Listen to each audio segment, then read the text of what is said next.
أعوذ بالله من الشيطان الرجيم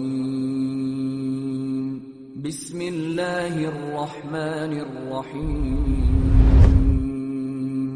ولتكن منكم أمة يدعون إلى الخير ويأمرون بالمعروف وينهون عن المنكر وأولئك هم المفلحون. الحمد لله نحمده ونستعينه ونستغفره ونعوذ بالله من شرور أنفسنا ومن سيئات أعمالنا. من يهده الله فلا مضل له ومن يضلل فلا هادي له. أشهد أن لا إله إلا الله وحده لا شريك له وأشهد أن محمدًا عبده ورسوله. أما بعد فإن أصدق الحديث كتاب الله وخير الهدي هدي محمد صلى الله عليه وسلم وشر الأمور محدثاتها وكل محدثة بدعة وكل بدعة ضلالة وكل ضلالة في النار. فأعوذ بالله السميع العليم من الشيطان الرجيم من همزه ونفخه ونفثه. بسم الله الرحمن الرحيم. يا أيها الناس اتقوا ربكم الذي خلقكم من نفس واحدة وخلق منها زوجها وبث منهما رجالا كثيرا ونساء واتقوا الله الذي تساءلون به والأرحام إن الله كان عليكم رقيبا. يا أيها الذين آمنوا اتقوا الله حق تقاته ولا تموتن إلا وأنتم مسلمون. يا أيها الذين آمنوا اتقوا الله وقولوا قولا سديدا يصلح لكم أعمالكم ويغفر لكم ذنوبكم ومن يطع الله ورسوله فقد فاز فوزا عظيما. قال الله تبارك وتعالى في كلامه المجيد والفرقان الحميد. قد أفلح من زكاها وقد خاب من دساها.